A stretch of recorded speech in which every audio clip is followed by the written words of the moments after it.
जय जगन्नाथ। मैं शिवानी चक्रवर्ती, मैं हर्षिका चक्रवर्ती अपने channel Bong Calling Food Taste में आप सबका स्वागत करते हैं।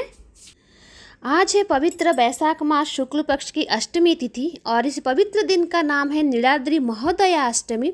और ऐसा मानना है कि इसी दिन स्वयं ब्रह्मदेव ने प्रभु श्री जगन्नाथ जी का पुष्याभिषेक किया था और जिसको कि जलाभिषेक भी कहा जाता है।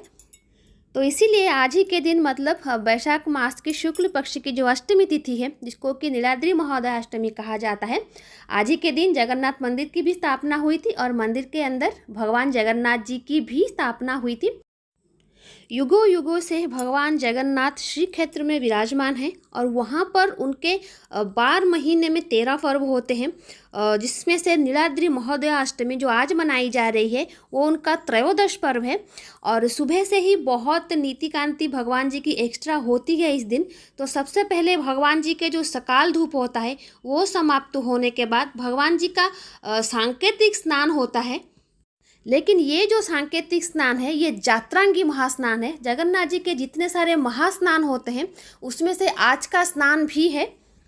साल में एक ही बार होता है जब जगन्नाथ जी वास्तविक स्नान करते हैं, वो भी जात्रांगी महास्नान होता है लेकिन वो वास्तविक स्नान होता है और वो होता है स्नान पूर्णिमा के दिन। लेकिन बाकी साल भर में जितने भी जात्रांगी महास्नान होते हैं उसमें भगवान जी का सांकेतिक स्नान होता है। लेकिन विधि पूरी स्नान पूर्णिमा की तरह ही होती है। जिस तरीके से स्नान पूर्णिमा के दिन प्रभु श्री बलभद्र जी को 33 कलश जल, जगन्नाथ जी को 35 कलश जल, देवी सुभद्रा जी को 22 कलश जल और प्रभु सुदर्शन जी को 18 कलश जल लगते हैं, आज के दिन भी वही नीति होगी और उस कलश के जल में सुगंधित द्रव्य दिया जाएगा, चंदन, घी, ये सब कुछ दिया जाएगा।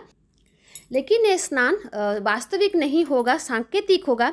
जिस तरीके से भगवान जी की पुष्याभिषेक नीति होती है वही सारे रिचुअल्स यहाँ पर भी फॉलो की जाएंगी। जब सकाल धूप खत्म होगा उसके बाद जगन्नाथ जी के सामने एक आईना रखा जाएगा, जो मिरर रखा जाएगा, उसमें जो प्रतिछवि भगवान जी की आएगी उसी का ही महास्नान होगा। और जो संस्कारित जल वहाँ पर रखे गए होंगे पहले दिन से ही ये जल ला के भंडार घर में अधिवास करके रखा जाएगा। जिस तरीके से चंदन अभिषेक करके पहले दिन से रखा जाता है तो ये संस्कारित जल भी पहले दिन से ही रखा जाएगा और सप्तमी के दिन रखा जाता है और अष्टमी के दिन जगन्नाथ जी को और बलभद्र जी को, देवी सुभद्रा जी को और प्रभु सुदर्शन जी को इस संस्कारित जल से स्नान कराया जाता है, सांकेतिक स्नान, जिसको कि मंत्र स्नान भी कहा जाता है। और ये प्रक्रिया समाप्त होने के बाद जगन्नाथ जी की चंदन लागी नीति होती है। एक चांदी का कटोरा होता है जिसको कि रूपा पिंगणो कहा जाता है, उसमें से चंदन लाके पूजा पंडा, पति महापात्र और मुदिरस्थ जो कि गजपति जी के प्रतिनिधि के स्वरूप में मंदिर में उनका दायित्व निर्वहन करते हैं, वो वहाँ पर उपस्थित होते हैं और पुष्पालक जो होते हैं उनके साथ मिलकर जगन्नाथ जी, बलभद्र जी, देवी सुभद्रा और प्रभु श्री सुदर्शन जी का सर्वांग चंदन श्रृंगार किया जाता है। और उसके बाद जगन्नाथ जी के पास प्रसाद लागी होता है और उसके बाद रामकृष्ण और मदन मोहन जी को पालकी में विजय कराया जाता है ताकि जो चंदन यात्रा है उसमें वो भाग ले सके। ये सारी प्रक्रिया होने के बाद ही चंदन यात्रा की विधि शुरू होगी।